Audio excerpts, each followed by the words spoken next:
Struggling to communicate with your co-parent? That's why Peaceful Co-Parenting Messenger was created. It's a communication tool for all co-parents, but especially those who are in high conflict situations. I always tell co-parents who ask, sign up for Peaceful Co-Parenting Messenger as early as possible in your separation and divorce process, because you never know when you're going to need a more robust communication tool that allows you to set boundaries on the communication you have with your co-parent. Are you getting messages that look like War and Peace? It's not a text message. It's the length of a novel. Set the brief chat limitation in the app and keep those messages short and to the point.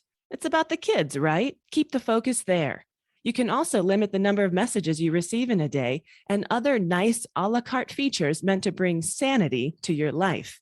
You deserve that, and your kids do too. Peaceful Co-Parenting Messenger in the Apple App Store and soon in the Google Play Store.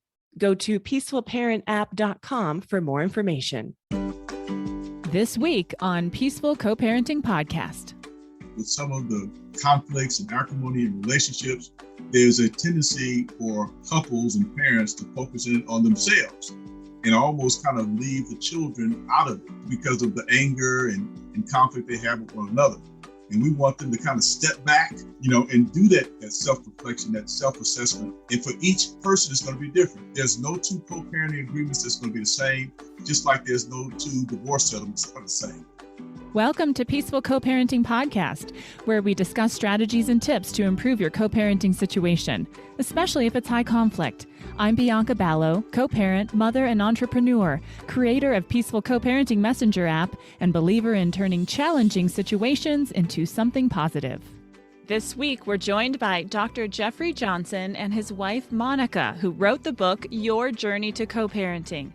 Dr. Johnson has been working on important issues like child poverty and strengthening communities for the betterment of society for more than 3 decades. He is a policy advocate and a leader, especially when it comes to researching and advocating for fathers being engaged in their children's lives. Thank you so much, both of you, for joining me today. How are you doing? We're doing good. And good. Thank you. And Bianca, thank you for inviting us, and hello to your listening audience. Thank you. So you heard my introduction, but what else would you like to share about the two of you? We've been married about a year. We both are remarried, and we're co-parenting. And we are on a journey also to advocate for the important principles that we have in this book. And it's been a very informative and fun ride for us so far.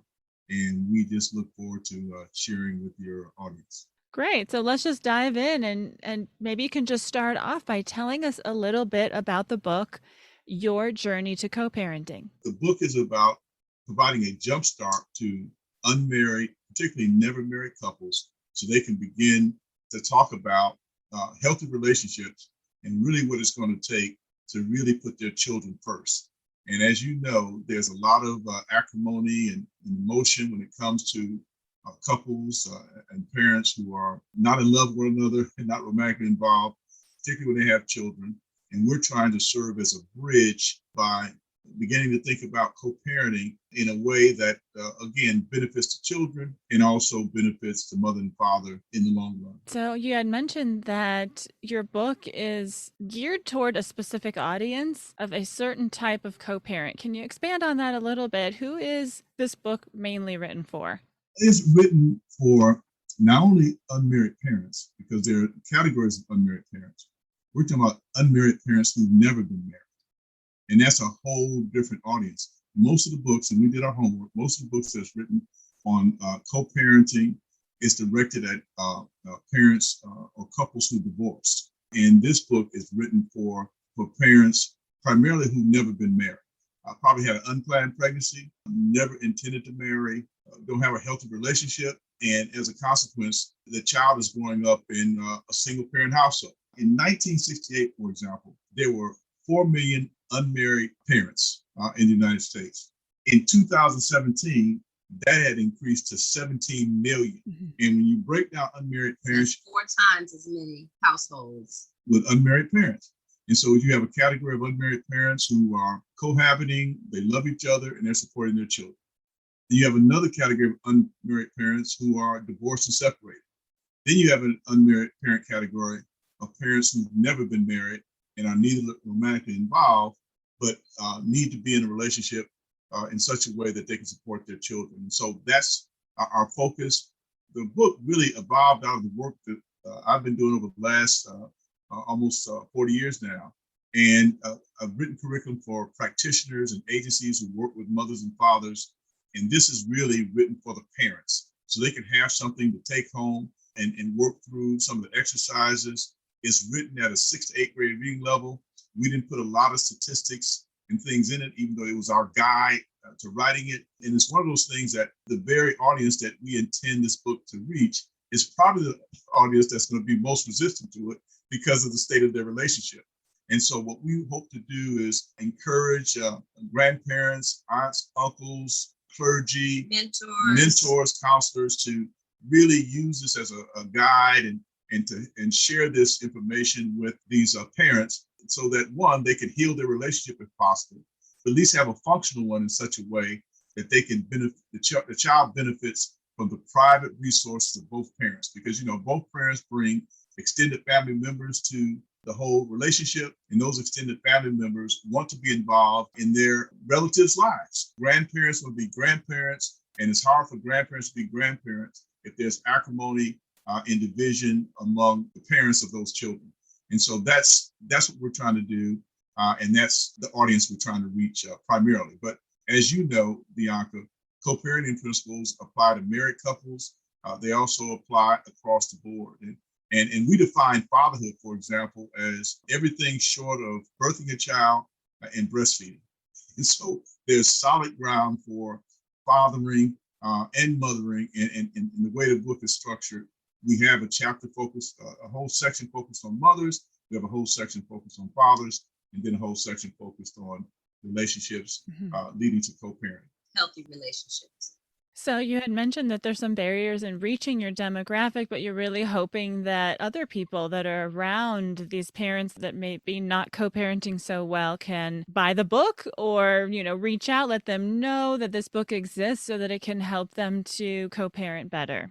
That's right. Yeah, I'm not surprised to hear that it's a growing demographic. What was your inspiration behind the book? Was it just your research and being involved for so long, or was there a particular cases or couples or stories that you'd like to share? So sure. So the concept of co-parenting is not new. As you know, it's been around for a long time.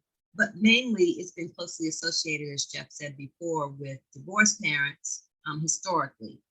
We have a particular focus on never married parents, and that's been born out of the work mostly that Jeff has been doing with parents who are poor. And however, we want to kind of emphasize that the book and the principles that are shared in the book are really applicable to all single parents, whether they are never married or they're divorced.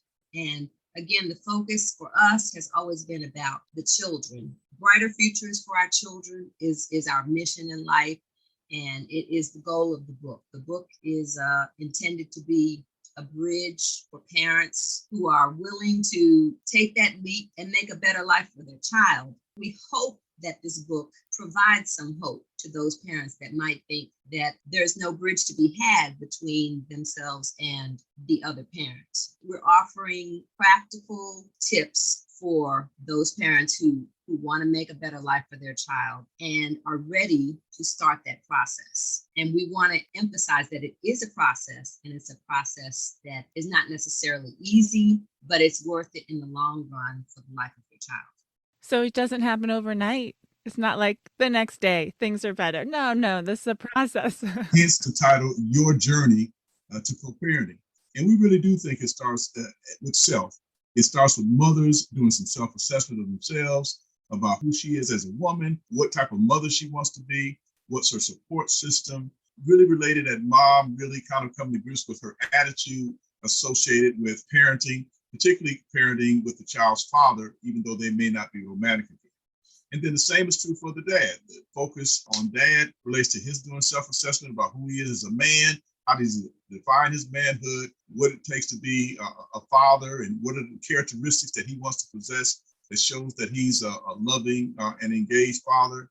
We also bring out Even though the book is written for unmarried couples, whether or not they live in rural, urban, or suburban areas, there is a focus in fatherhood on particularly fathers of color, because fathers of colors have some unique challenges. And there's a whole chapter on discrimination and how discrimination affects the attitude towards oneself and also towards your parenting. In the last couple of years, you've heard about, some of the incidents involving Black fathers like George Floyd, Eric Garner, and people really focus on who they are as men, but don't focus in on who they are as fathers. And that's an important thing. Many fathers I've worked with over the years, particularly fathers of color, have talked about the need to talk about discrimination as a way of overcoming it in their daily lives so that they're not feeling bogged down and think that they're a victim in almost every circumstance that they encounter. So that's a unique difference too, that probably differs from a lot of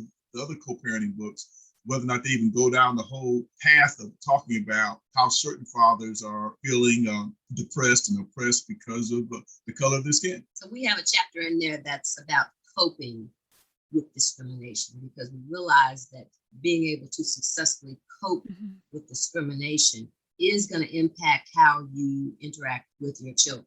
And your child's mother.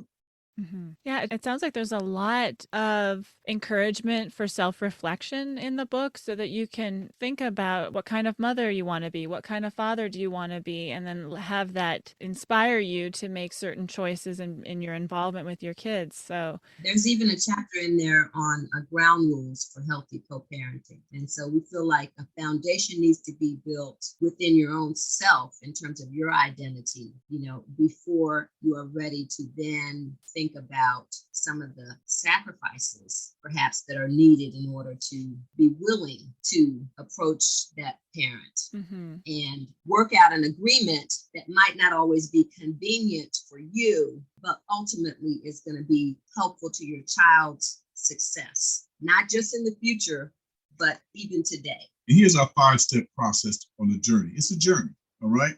Self-discovery, parent identity, relationship management, co-parent planning, and putting your children first. Because again, as you know, Bianca, with some of the conflicts and acrimony in relationships, there's a tendency for couples and parents to focus in on themselves and almost kind of leave the children out of it because of the anger and conflict they have with one another. And we want them to kind of step back, and do that self-reflection, that self-assessment. And for each person, it's going to be different. There's no 2 co-parenting agreements that's going to be the same, just like there's no 2 divorce settlements that are the same. It's that couple deciding what's in the best interest of their relationship in a healthy manner and how they can pool their resources as parents to be private resources to their children, both financially, emotionally, and in a nurturing context. We want every child to have the opportunity to grow and develop to reach their highest human potential. That happens when parents have their act together in creating a relationship environment that is free of conflict, that is safe, and children feel secure. Monica is going to read something that we've patented. We call the Your Child's Bill of Rights. And I think that'll be something that your listening audience will really benefit from. So just briefly, the Child's Bill of Rights. Every child has the right to be cherished by both parents. Every child has the right to a meaningful, nurturing relationship with each parent. Every parent has the responsibility to contribute to the positive raising of their child. Every child has the right to have competent parents and to be free from hearing, observing, or being part of their parents' arguments or problems with one another. And every child has the right to love both parents without having to choose one over the other. I love it. I love it. So you guys came up with this Bill of Rights, and it's in the book. Yes. And we're going to make available a bookmark that folks can use when they read the book, to put on the refrigerator. The book is available on Amazon, and we'd like folks to read it, use it, give us feedback, and we plan to talk about this for a while because this is an important issue. What's driving us are the children. We said that 7 of every 10 African-American children born in the United States is born outside of marriage. Bianca, 40% of all of our children are born outside of marriage. But the thing that we're focusing on are those children who end up in poverty, those on public assistance, those who potentially food insecure, may have a insecure home environment, and they're bouncing around from house to house. And the reason for that focus, again, is, because they can benefit the most, we think, from the resources of both parents that they may not have today. So it's not that other children cannot also benefit, because the research shows that all children benefit when both parents are involved. And I just want to point you to our website for additional resources regarding father involvement in the child's life and father absence, the impact on children associated with that. So let me just give the website, NPCL fathersandfamily.org. And if you go to that website, under resources, you will find the online store, which is where you can purchase the book. If you don't get it from Amazon, you can also get it on the website. But there's also a section on parenting curriculums where you can see all of the different workshops that NPCL offers for parenting practitioners. And finally, there is a section under resources on father absence that gives you all kinds of information, including the Morehouse report that was done some years ago that talks about father absence and the impact on families of not having fathers involved. So again, we really just want to bring the focus back to the brighter futures for our children. And we think that this book is a bridge to helping our communities to start having more conversations about providing support for our children through co-parenting. Okay. The links to where you can find the book on Amazon as well as your website will be in the show notes, so listeners can take a look at that. I hear what you're saying about especially fathers being absent and kind of setting up risk factors for both the child and the single mom. Do you have any advice for mothers or family members in how to approach a father and getting the father more involved in their child's lives? Well, I would say that going back to the thing I said earlier, we define fatherhood as everything short of birthing a child and breastfeeding. So that's a whole lot of things that a father can do. A lot of fathers don't understand their importance in the life of children. A lot of mothers don't know the importance of fathers in the life of their children. Bianca, there's been over 100 studies on parent-child relationships. And what they found in these studies is that having a loving and nurturing father was as important for a child's happiness, well-being, and social and academic success as having a loving and nurturing mother. Not more than, but just as important. So it's a team effort. Father presence make a difference. We have about 24 million children every year who don't have the regular involvement of fathers in their lives. And father presence makes a difference. Children are more emotionally secure, they're more curious, they have fewer behavioral problems, they socialize better, they perform better in school, they get better grades, the list goes on and on. But the real significance of father presence is the relationship with mom, because mom, particularly when they're not married, is the gatekeepers that enables the father to not be involved or to be involved. Definitely. I mean, you need the mother to understand the importance so she can support that relationship as well. I hear what you're saying. That's right, because he can't father without her. You know what I mean? It's an access question, particularly when they're not married. For example, I was at a post office. We were mailing out a couple copies of the book, and the post office teller saw the book, and she said, I need this book. I need to get this book so I can give to my son, because he's about ready to give up on his fatherhood because of the unhealthy relationship between he and the child's mother. And so she bought the book on the spot, and she said her girlfriend in the back, she also was going through the same issue with her son. Both of them bought copies of the book on the spot because of how important it is for them to be grandparents. Because if there's acrimony in the relationship between the parents, the grandparents don't get the chance to experience the joy of being a grandparent. And we're grandparents, and we love our grandchildren, and we spoil them and send them back home.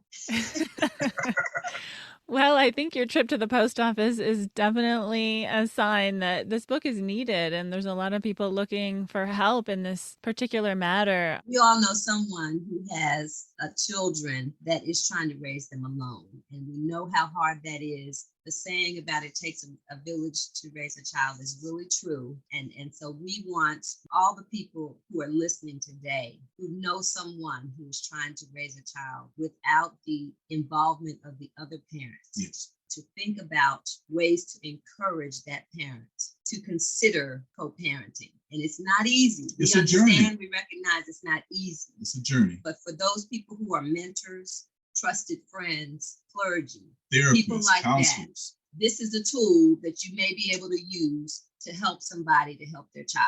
Yeah, it's not easy. It's complicated. Many of these situations are. And it's unfortunate that a lot of times the anger between the parents or the conflict keeps a good father from coming in and being more involved, perhaps. And also sounds like in your book, you've laid it out very simply. Mhm. And it's not always that simple, but these are some good steps to start to take to Mhm. create a better situation. That's exactly right. It's a start. Start. Our goal was to create a language, a vocabulary around co-parenting that meets parents where they are, again, at the individual level first, because, again, a lot of these parents that we're targeting, primarily, not exclusively, are at odds with one another. And so it's a journey for each one of them to get to the point of saying, at a maturational level, that I can handle this. We're no longer romantically involved, but we have this child together. And our job is to raise a happy child by having a loving relationship with both parents. And that child shouldn't have to choose which parent to love. But also within the community at a more basic level, we're hoping to start a conversation and to get leaders within the community to start thinking about how they might support parents. Within the church, for example, in various organizations, nonprofits that are trying to support parents and families in different ways, how can you start helping to develop these healthy co-parenting relationships? And it starts, I think, with a conversation and just an understanding of what are the basic elements that are needed to support a healthy co-parenting relationship. Right. And so that's what this book is about. And it's unfortunate, Bianca, that even in some of our faith institutions, some of our churches, they don't address the issue of co-parenting, nor do they address the issue of divorce. We had one speaker last week at one of our community conversations who said that they have a marriage ministry, but if you look at the data, only 30 to 40% of people are married. Okay, and so if that is the case, that means there's 6% of our children are coming to the world in unmarried situations. The majority of our children are in those types of relationships, and unfortunately not in marriage relationships. And so this is a critical discussion. And I can tell you in communities of color, particularly in terms of the Black community, co-parenting is not an often used term. And the reason why it's not used is because the parents were never married. You know what I mean? And so because co-parenting evolved and shared parenting really is what's used to describe parents who go through a divorce. But if you've never been married, then you never hear those terms. And so our goal is to create that community conversation. And all the book signings that we're going to be doing over the next several months are going to be both a book signing and a community conversation to start a conversation. And so far, people have responded to that well, and we want to continue to do that. Yeah. What does the future hold for you guys? Like, what are you going to be working on next? Well, first of all, we want to make sure that people understand what we're trying to do with this book. And who knows, another book, we'll probably do a video. We'll create an audio of the book so people can have that. But we really do want people to really become comfortable, with this topic. To some people, it's so unfortunate they don't even want to talk about it. In the process of doing that, you cut off the communication and understanding of what's happening to hundreds and millions of children. And as Monica said, our goal is bright futures for children. And the way we do that is by getting the community to come together as a village to support children, but also to support parents, whether or not they're married or not. That's the critical thing, because again, communities and churches, they'll stand up for married couples, but what about couples who don't marry? And the children are here. So they still need support. They still need support. Absolutely. So I noticed that you guys had a big event in the summertime for fathers. Do you do that every year? Can you tell us a little bit about it? Yeah, as part of our work at the National Partnership for Community Leadership, we have an annual fatherhood conference. This year we had our 23rd conference. It is the longest running fatherhood conference in the United States, probably in the world. And we have it every June. We have it the week before Father's Day, because a lot of folks who attend the conference have their own Father's Day programs in their communities. And we invite policymakers, we invite researchers, we invite practitioners and parents. And we recognize and celebrate fathers every year. For example, this year we honored fathers for what we call Favorite Fathers of 2021. Agencies and families sends us nominations of fathers. And what we do is honor them, we give them a certificate, and we give them a big shout out. And it really does make a difference. We also honor top researchers, we honor top practitioners, community leaders in fatherhood. And what a lot of women and fathers don't know, that Father's Day was actually started by a woman by the name of Sonora Smart Dodd. And so what it says is that we're in this thing together, and both mothers and fathers need to come together in support of their children. And that's our focus of the conference. It's not solely on a father's rights, even though a father has rights. A lot of the fathers that we're talking about, Bianca, who are low-income fathers, they're not legal dads.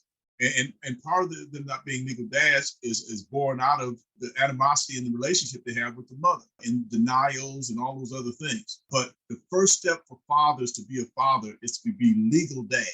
And he has to establish legal paternity. A lot of low-income fathers try to avoid that because of issues associated with child support. And we deal with that in the book as well. We talk about what child support can and cannot do, but more importantly, if he owes child support and he's in a financial position to pay his child support, he should pay his child support, because had he been married or living with the mother, he would be supporting the child.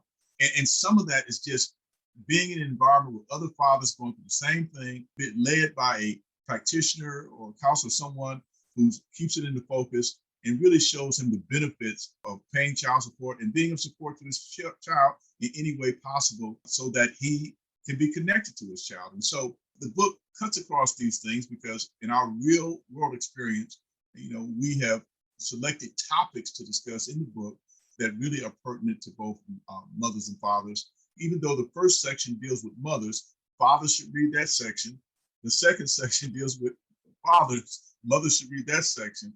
And so even though we have different chapters and a dedication to mothers and fathers, the book is a resource from front to back for both mothers and fathers. It's excellent. Thank you so much. I want to congratulate you on the launch of the book, and also ask you if there's any other resources that you think our listeners would want to know about, in addition to the ones that you've already mentioned. Go to our website, follow us, because we do a lot of different things. Invite us out. We'll be happy to do an online community conversation on co-parenting, and to know that there are active people out there like us who are doing this work, who really do have as their primary goal bright futures for children. Stay in touch with us.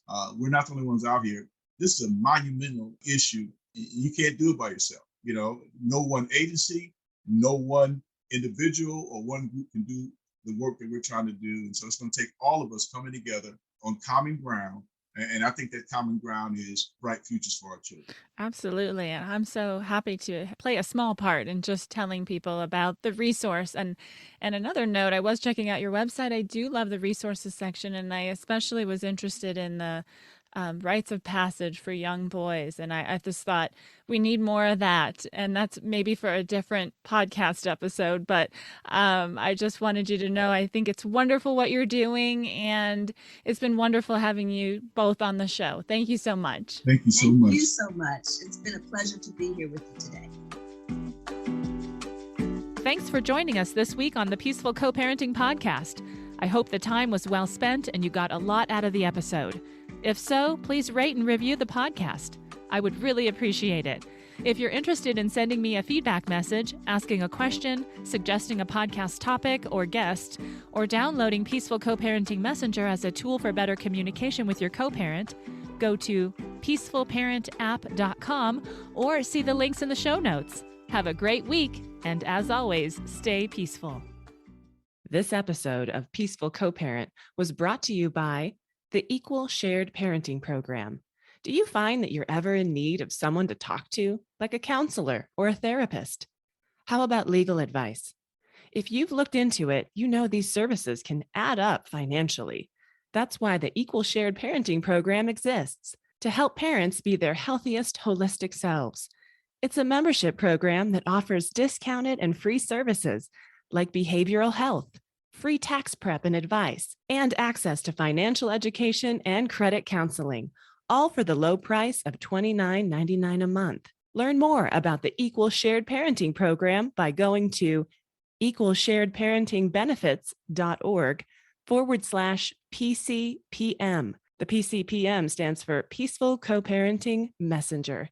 That's equalsharedparentingbenefits.org/PCPM.